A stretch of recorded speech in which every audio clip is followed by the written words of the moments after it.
Welcome back.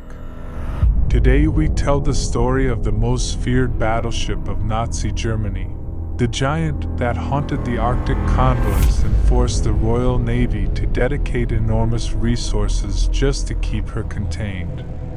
This is the saga of the Tirpitz, sister ship of the infamous Bismarck, a steel monster that earned the name, the Lonely Queen of the North. Laid down in 1936 and launched in 1939, Tirpitz was the largest battleship ever built for Germany, displacing over 50,000 tons when fully loaded. Armed with 8 15-inch guns, thick armor, and powerful engines, she was a floating fortress designed to dominate the seas. After the loss of Bismarck in 1941, Tirpitz became the pride and terror of the Kriegsmarine, stationed in the fjords of occupied Norway. Her very presence tied down the British fleet. Convoys carrying supplies to the Soviet Union were forced to sail under constant fear that Tirpitz might appear from the mist. The Royal Navy deployed battleships, carriers, and countless escorts just to guard against a single sortie. Churchill himself called her the Beast, acknowledging that as long as she lived, Allied strategy in the North was under threat. Though Tirpitz rarely engaged in direct battle, she struck when the opportunity came. In September 1943, she and her escorts attacked Allied positions on Spitsbergen, bombarding installations and proving she was far from idle. Each move out of her Norwegian lairs triggered waves of panic in British command. But the Royal Navy never gave up. Submarines crept into fjords, midget subs risked suicide missions, and waves of bombers crossed frozen skies. They struck again and again, inflicting damage but never finishing the job. Tirpitz survived torpedoes, bombs, and sabotage attempts, repaired each time in her sheltered hideouts. She seemed untouchable, the great survivor of the Atlantic. Finally, in November 1944, the RAF sent Lancaster bombers armed with gigantic Tallboy bombs. In a single devastating strike on Tromsø, several bombs tore through her decks. One pierced her magazine, and the giant rolled over, capsizing in minutes. Over 900 of her crew went down with her, trapped inside the steel coffin. The sinking of Tirpitz ended the long shadow she cast over the Arctic. With her gone, the convoys to Russia sailed with far greater safety, and Britain could finally turn its ships to other fronts. The Tirpitz never fought a decisive fleet action like her sister Bismarck, yet her legend was carved in another way. She tied down enemy fleets, inspired fear out of proportion to her actual sorties, and became one of the most hunted warships in history. For years she stood defiant in the fjords, the lonely queen whose very name froze the blood of sailors. The Allies' hunt for Tirpitz became a relentless campaign, a war within the war. Each attempt was daring, desperate, and costly, but as long as the giant lay hidden in Norwegian fjords, the British knew their Arctic convoys were in constant danger. The first serious blows came from the sea. In September 1943, British midget submarines of Operation Source slipped beneath the icy waters of Fjord. 6 tiny craft, each with a 2-man crew, carried explosive charges strapped to their hulls. It was a mission with little chance of return. Of the 6, only 2 reached their target, planting mines beneath Tirpitz. The explosions ripped through her machinery, flooding compartments, and disabling her for months. She was wounded, but not destroyed. While repairs were underway, Churchill demanded she be finished from the air. In early 1944, carriers launched repeated raids. Barracuda dive bombers struck her with bombs and torpedoes, setting fires and killing men, but her thick armor and anti-aircraft defenses held.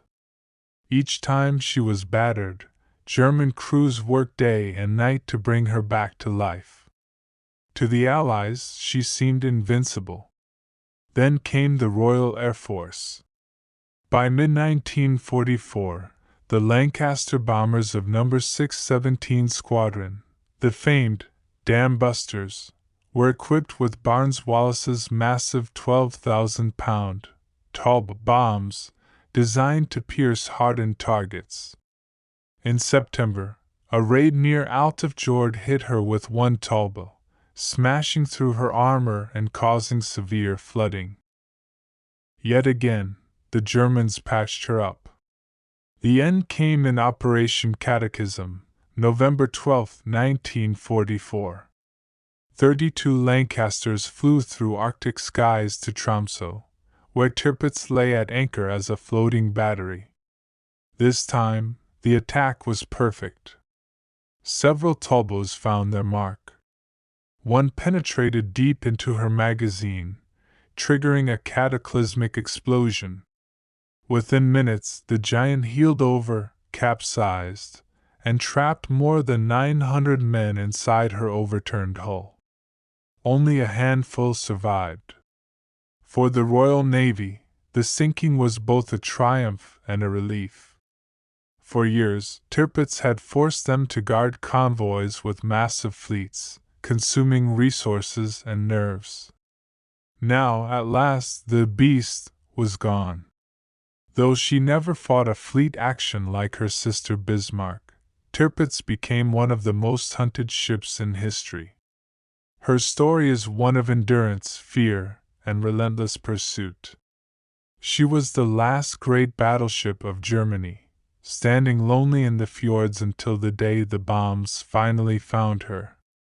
And so the story of Tirpitz came to its grim conclusion in the cold waters of Norway.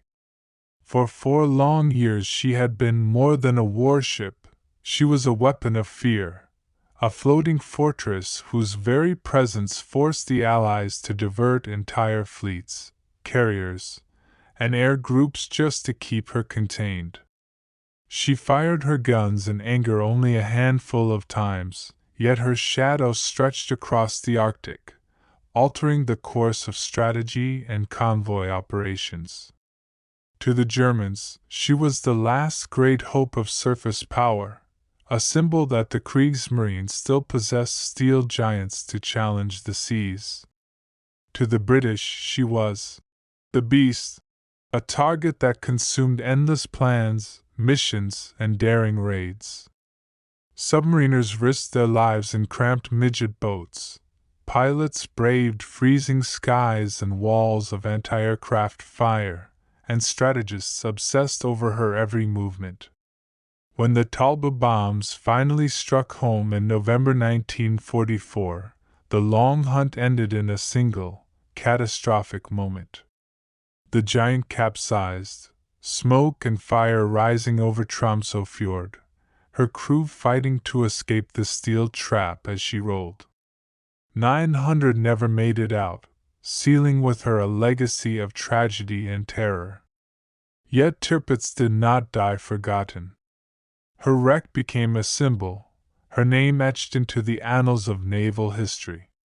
She was the ship that fought not by sailing into battles, but by existing, a queen of the north, haunting the seas until her hunters finally brought her down.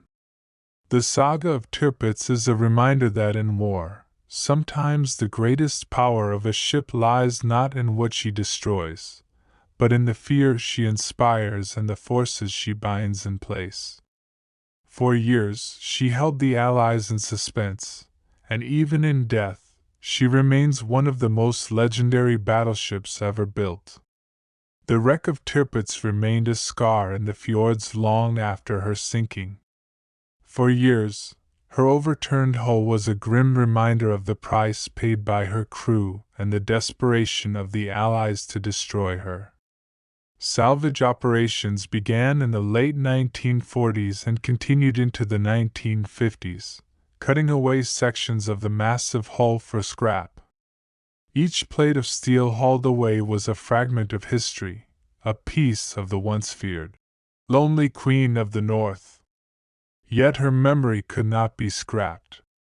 Survivors told stories of life aboard the Giant, the freezing cold of Norwegian winters, the endless drills, and the constant knowledge that the enemy hunted them day and night. To British veterans, she was remembered as the beast that consumed missions, lives, and resources, a target that demanded obsession. For the people of Norway, she was both a threat and a symbol of occupation, her shadow stretching across their fjords until the day she died in fire. Today, only fragments remain, twisted steel still resting in Tromsø's waters. But her name endures in books, documentaries, and the collective memory of the war at sea. She was never defeated in a grand fleet battle like her sister Bismarck, but in her own way, she shaped the naval war by existing. She forced the Allies to innovate, to develop new tactics and new weapons, to take risks that would otherwise never have been attempted. The Tirpitz was not just a battleship. She was a challenge, a symbol, and finally, a lesson. She showed that even the most powerful warship could be vulnerable when the world turned all its strength against her. And though she lies silent beneath the waters of Norway, her legend still echoes. The giant that ruled the fjords, the battleship that held nations in suspense, the lonely queen whose reign ended in thunder and flame.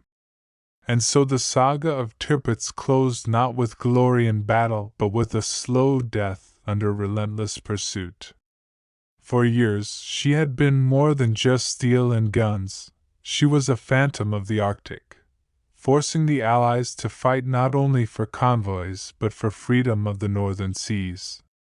Every mission against her carried enormous risk, yet every attempt spoke to the determination of those who knew that as long as she lived, no convoy was truly safe.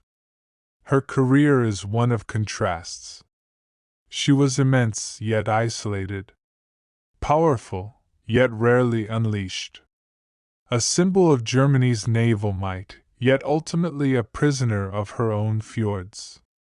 While Bismarck had met her end in a dramatic clash on the open ocean, Tirpitz died a different death, hunted, cornered, and finally struck down from the skies.